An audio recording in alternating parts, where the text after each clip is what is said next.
Hey everybody, we are heading into the past in the new X-Men prequel, X-Men First Class. First, you guys know what to do. Go ahead and leave your comments or your thoughts about it. It's a great movie because it goes back and forth with the family. The dance that he did, it was a little bit racist. I the don't way she agree was with looking you. at him and all I that. don't agree with you at all. Hey everybody, this is Rob, and thank you for tuning in to R&B Reviews, where we try to give honest reviews about movies that are out in theaters as well as on DVD. I think when George Lucas made the Star Wars prequel trilogy, little did he know that studios would be picking up on that idea and would create prequels of their own to very successful movies, oftentimes just to get a quick buck.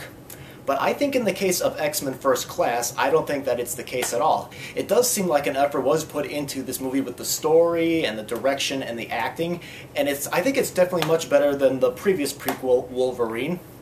And as a matter of fact, I think it is definitely worthy of the previous X-Men movies.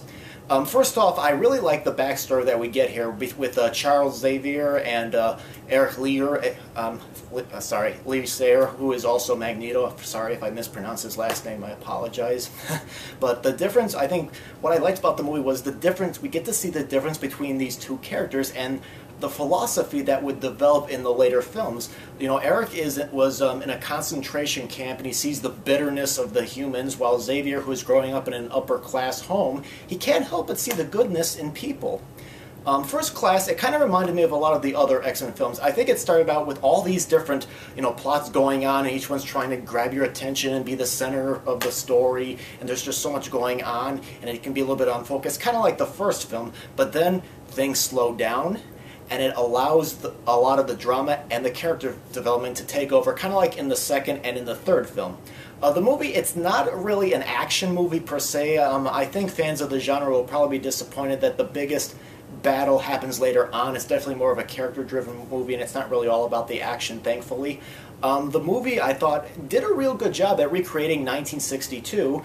I was kind of worried from the look of the trailers that it would kind of look a little bit too modern, but thankfully I was proven wrong. I really felt like I was in that particular time period, and I think First Class is definitely more for the fans of the series rather than the casual moviegoer, because there's references and in-jokes to the previous X-Men films and the comics in general, and I think some casual moviegoers might get a little bit lost and may not get the joke.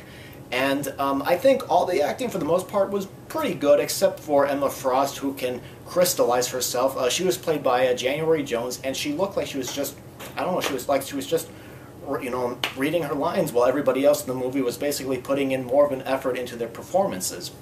I think X-Men movie fans will probably see more from the movie are a few inconsistencies. I mean, often with the case with prequels, there's some characters and other elements that are introduced in the other films that take place in the future, and oftentimes when a prequel is made, there's some elements that, they don't add up, they don't match up to what happened, and I think a lot of angry fans might be a little bit angry with that, and I can tell you, as a Star Wars fan, I saw a lot of inconsistencies in the prequel trilogy that really pissed me off when it happened one way in the original trilogy, and then it turns out it happened another way, and it didn't add up and all that. For example, one thing I noticed was the character of Mystique. When she was played by Rebecca Romijn, a voice effect was added to her voice, but here she is played by Jennifer Lawrence, and she talks in her normal voice. There's no, the same voice effect was not used. And one of the biggest inconsistency to me that I will mention is that this film, it introduces Cerebro, which is what Xavier uses to track down other mutants. He puts that helmet thing on and he's able to go and find out where they are and, read their minds.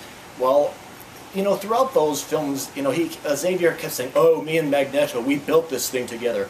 Well, according to this film, they didn't. Well, at least not this early version they didn't, but then again, the way the film turns out, there's no way Magneto could have made Cerebro with Xavier, especially with what happens later in the movie. So that's a big inconsistency that I think some fans may have a problem with as well. But I just kept wondering whether this movie was a reboot or whether it was really a prequel because of some of the changes that were made with the characters. Are we going to get more prequel sequels? Who knows? Another issue with the film, I think, is the special effects. I don't think the special effects are really that good, and what really drove me nuts is that there are cameos from some future X-Men characters, and I just think when a film does that, it's like they're aiming low. You know, I know they're trying to please fans of the series of whatever the film is, in this case X-Men, but to me, it just felt like it was just distracting, and it's like, hey look, it's this person, remember this person? You know, it's like, it's aiming low, and it's just trying to, I know it's just trying to get the fans up happy to see these characters, but come on, I mean, it's distracting, and there's no real reason to have them there, in my opinion. But another thing that really drove me nuts with this movie is, later in the movie, there's a character named Sebastian Shaw that's trying to start World War III. He's played by Kevin Bacon, and you know, he's trying to create what was supposed to be the Cuban Missile Crisis. There's points right before there where they cut to what's happening with the government in the U.S. and the government in Russia. Every time they go to Russia, they say Moscow, Russia. I can tell that it's Russia. I mean, look at the snow, look at the buildings. There's even Russian dialogue. Every single time, whenever they go to Russia, there's Moscow, Russia. Come on, I can tell. I'm not an idiot. I know where they are. Come on. But despite these, sorry if I feel like, if it sounds like I'm hating the movie, I really don't hate this movie, so I hope that it doesn't come across like that. I think X-Men First Class, it's one of the two movies that I was looking forward to this summer, and even though I did have some issues with it, I was not disappointed with it at all. I definitely say with X-Men First Class, see it in the theaters.